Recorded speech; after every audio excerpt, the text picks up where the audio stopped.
Hello my crafty friends, I'm Leslie and thank you so much for stopping by Crafty Cards with Leslie. Today I'm revisiting the March stamp of the month by Close to My Heart, Just Chicken In. I made this daffodil card approximately 2 weeks ago.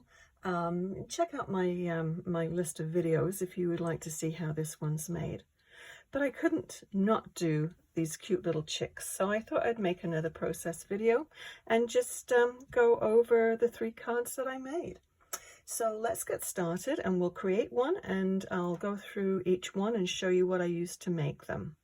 So we'll start with this one. This is the mother hen with her little chicks, which is very cute. And how I made this one was I used this, which is still available. It's the, see if I can remember what it's called. It's the Stitch Slimline Stitch card front and background. And as I said, this one's still available. And I was going to use this stitch background, but I thought no, I would ink instead. And it sort of gives, I wanted it to give the appearance of sort of a farmyard scene. So then I used the little fence here, which is from this set, and Joyful Sunflowers. And I've used this on several other cards as well, but I think it's quite a nice one. So how I did this one was, as I said, it started off to be a 5x7 card base, and then I cut this one about 1/4 of an inch smaller than the actual card itself. And then I took this die and just, you see I placed it there and just cut out the top part. Obviously it's a very long one, it's a slimline one, so you didn't need to do the whole thing. But these are very good for making windows in cards as well. So just keep that in mind when you're thinking about doing a window. So I have a stencil with bricks, and I did a combination of what color did I use? The toffee and pewter, and bricks aren't all one solid color, so I just tried to mix it up. And it's just an alt stencil that I used. If you have one, that's great. If not, you could use a wood grain paper or a brick paper, anything to sort of give it that rustic feel, or just ink it too, and that would work. So this little fence here, it actually just opens up. And I put another, I have the die cut to go with this one, and I just added another layer of cardstock behind that to give it a little bit more stability. So when you mail it, you just want to lay it flat, so it just opens up like a regular card. And then the daffodils on the side, and just chicken in for the sentiment. So the inks that I used on this was Belle and Avocado, and of course the daffodils got some lemonade in and some nectarine for the center of the daffodils as well. So it's a little bit more time consuming card. The toffee, actually I used the toffee as well, and a little bit of nectarine just on the breast of the chicken there. And if you can see, down there, I actually stamped the image on the actual card itself, and then I stamped another image, colored it in and cut it out, inked the edges, and then used foam tape. So as you can see, the legs aren't attached to the actual body there. It's a little bit difficult to cut out all the feet, so I find it all the small details to leave the tiny little details as a background, and then cut out the main image and pop that one up. The little chick, I cut a second one out of the little chick and pop that one up. But yeah, it's not a difficult card to make, just a little bit more time consuming. So that was card number 1. Card number 2, I think this one is really cute. So that's this one from the Just Chicken In stamp set, and Hey Chick is the sentiment on here. And this now what did I do with this? Oh, here it is. I just have, I'll get the stamp set that I used. This one here, Cape Cod card making set, which I really like, but I found this really neat little grass, clump of grass in here, and I thought this is a perfect background. So always check your stamps to see what little bit of extras are in there, because you wouldn't really think to go to this one for grass, but excuse me, but I thought it was just perfect for this. So that's what I use for this one. So the avocado, same thing, avocado, bluebell, and lemonade. And this was quite a simple one to do. I really like that one. There again, I stamped the image on the actual card front, and then did a second one and inked it in and cut it out, fussy cut it, and then just ink the edges. And that's a very simple one to do. This one's also popped up on foam tape, if you can see down the sides there. But yeah, a very easy one to do. That's card number 2. So I thought card number 3, this is the one we're going to make today. So it's the 4 little chicks. I thought that was very sweet. So I have pre-done some of the things, and we'll do the other ones together. So the, oh, by the way, the last card there, the square one, was a 5x5 card. This was 5x5. Okay, I'm going to move all of this out of the way. So we'll work on the front panel first, and this measures 4.5 by 2.5. So I've cut a few of these out just in case you make any mistakes. And this one is just a 1/16 of an inch larger, but you can do your mat whatever. You don't have to do a mat, but if you want a mat, you can do whatever thickness you would like. Mine's just a 1/16 of an inch larger. So I have a couple cut out in different stages. This one is just ready to pop on, and it's fussy cut, inked, and then I've put the finger daubers in black around the edge. So this one hasn't had the edges done. You can sort of see a little outline there, just the way I color. I do what I call my messy coloring. So that's how you know, you always get a little bit of, you can't cut each individual hair or feather out there. So this, I think the ink daubers just cover all the little imperfections up. So that's the difference in those two. Now on the card itself, I do like to add a little dimension to my cards, and this one I found, I mean, it's perfect and you can put it on there just fine, but I want it to have some dimension, as I said, on this one. So I just actually cut around here, and you'll see how we'll do it in a minute. And just the 3 of them, they were just glued right down to the actual card front. And then this one, the one that was cut out, is just popped up, and you just slightly squeeze them together so you can't see the cut marks on the outer ones. So anyway, let's go through the process, and hopefully it'll be a little clearer when we do it. So the back of it, background, is just inked for the sky. I didn't use any templates or anything like that. So it's just bluebell, and you just want just a hint of color. You don't want to put too much on. Just put that on my little mat. So we'll start off by doing that. And for the grass too, if you don't have a grass stamp, you could always just get a green marker and just do little lines going up to give the impression of grass. Or you can do ink blending too, and that will give you the hue of green, which is what you need. So that one was bluebell for the sky. So the grass, we're going to, actually I'm going to turn over my Versamat, because there's a nice little foamy sponge on the back there that's great for stamping. So just do a quick flip around. Cleared off all my little sentiment bits. Okay, so I'll put that there so we can see. So we just want to have a base, because if you put you could do that by inking, as I said, but you need something for your chicks to be on. You don't want them to be sort of floating up there.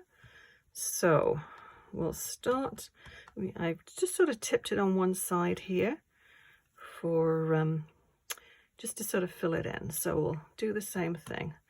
And it's a very, very quick process. You just want to do random grasses. Most of it you're not going to see. It's just something, as I said, to anchor the chicks to. And we'll come down to the bottom, because the sentiment is actually going to be on the card front itself. That didn't go too well. Turn it towards me. Yeah, about there.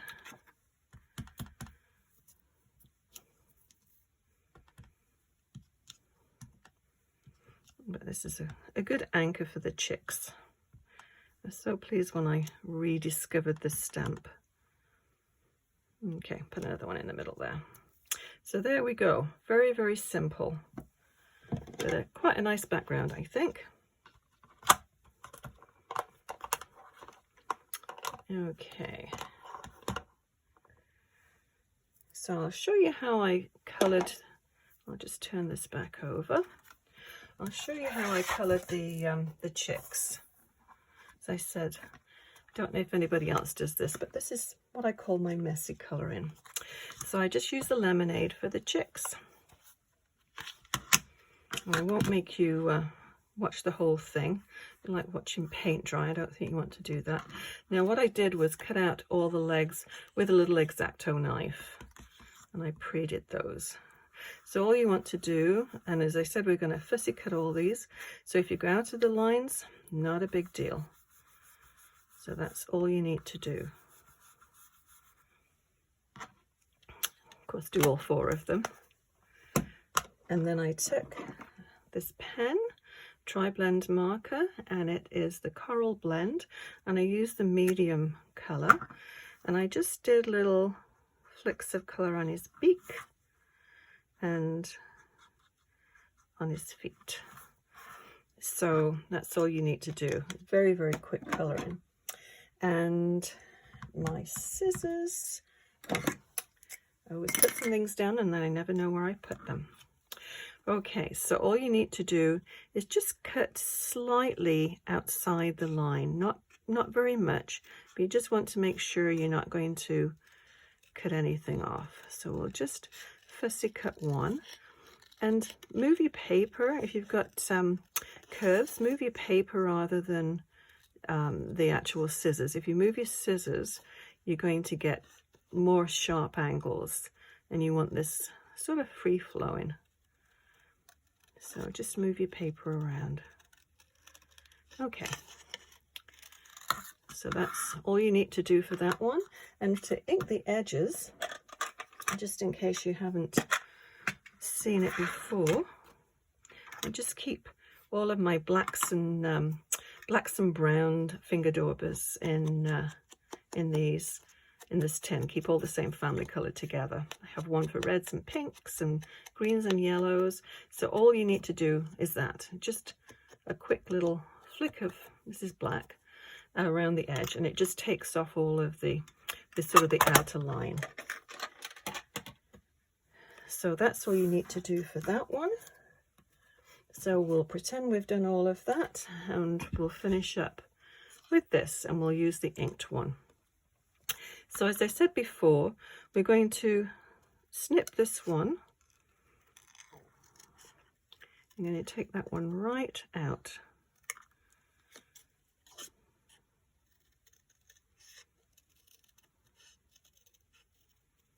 And actually, I'll just do the ink dauber, whoops, joined at the feet. I'll do the ink dauber around the middle one as well.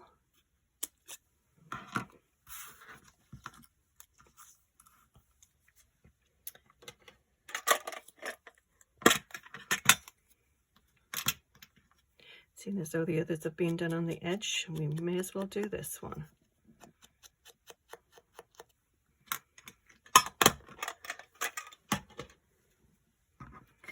Okay, so let's construct this.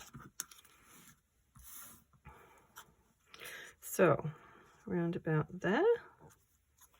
and that's around about there. I just like to sort of try and position it first, and then this little guy is going to go right in the middle. Okay, so that should be, you just want to make sure these edges are covered up because you don't want to have any raw edges, but that looks fine. So I'm going to just use my tape runner. You can use glue if you wish.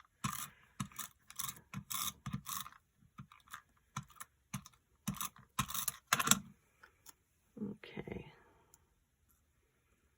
so around about there should do it. You can vary the heights if you like a little bit.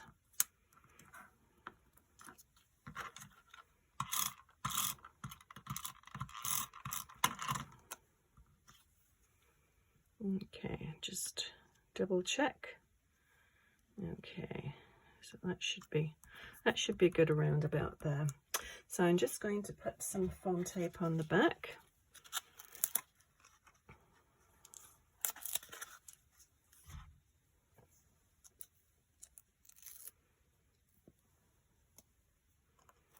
I think we'll bring him forward a little bit, him or her.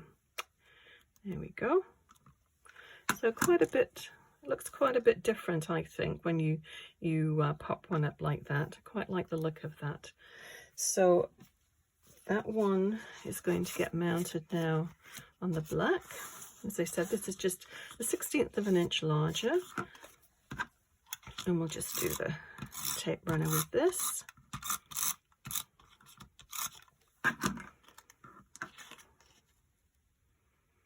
And just try for equal amounts on all 4 sides.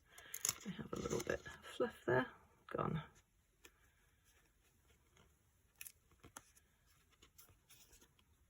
Hard to see when you're looking on a black mat, hard to see the actual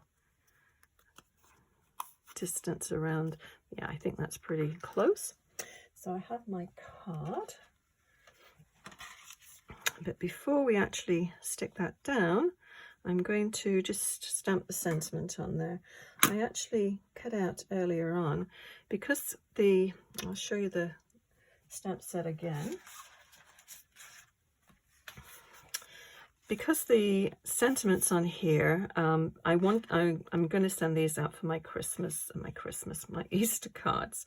So I wanted them to say Happy Easter, but I found the Happy Easter on here is just too big. I tried it, it didn't work.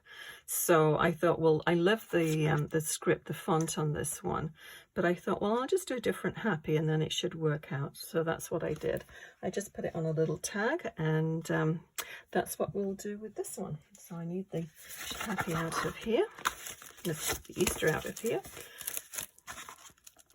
And the happy ones came from this one.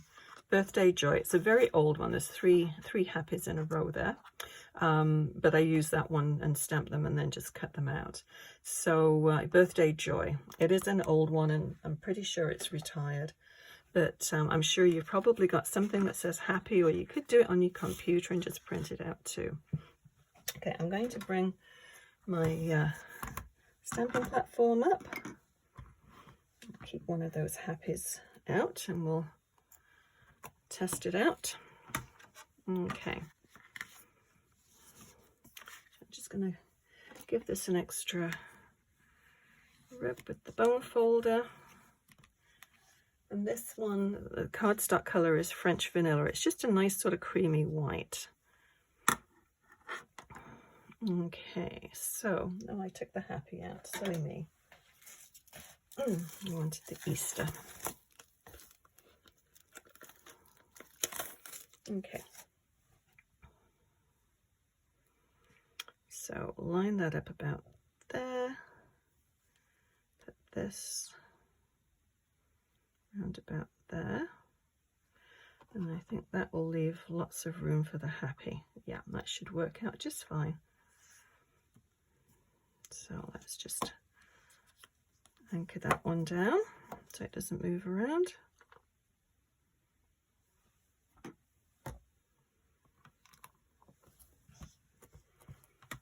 And I'm using the Intense Black for the sentiment.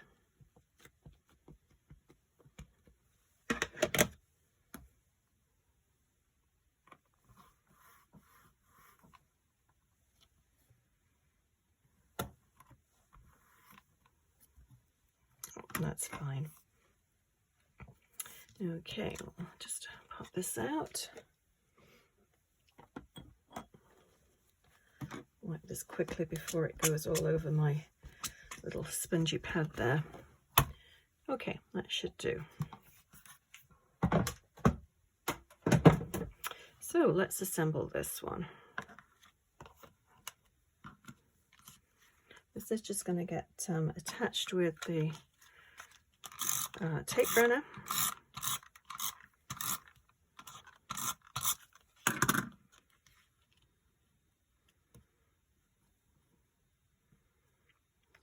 It's closer to the top than it is at the bottom. There's a little bit more room for the sentiment at the bottom. Not very much, but you can equal both sides more or less. That should do it. And I'll just use my tweezers for this. And I'm just going to use the just a regular white glue. Just dry clear.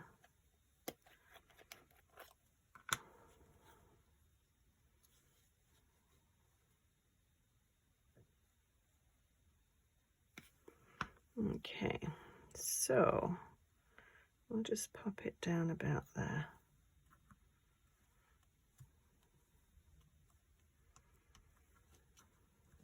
And just one more thing to do is the liquid glass. I do like liquid glass for little beaks and feet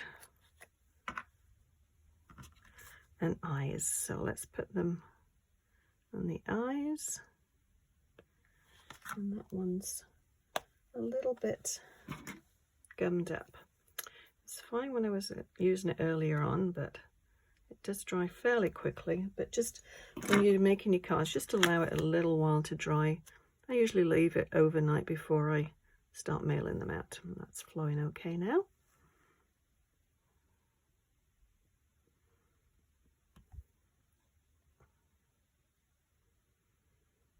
You just need a little dab. It just gives a nice little shine. It just finishes it off, I think. Especially if you've got little things hanging like the feet. I mean, you could glue those down if you want, but it just makes them a little stronger.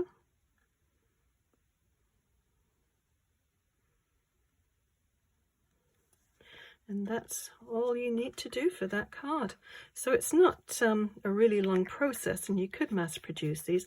I only send out about half a dozen Easter cards, but I thought that was a good one to make half a dozen of, and then hopefully they'll all be sent out on time for Easter. So if you enjoyed this video, please give it a thumbs up and consider subscribing. That way you'll be notified when I post new videos. I will list everything I've used below, and please leave a message in the comments section if you've got any questions. Also, consider sharing this video with a crafty friend. I'd certainly appreciate that. Thank you so much for watching. See you again soon. Bye bye.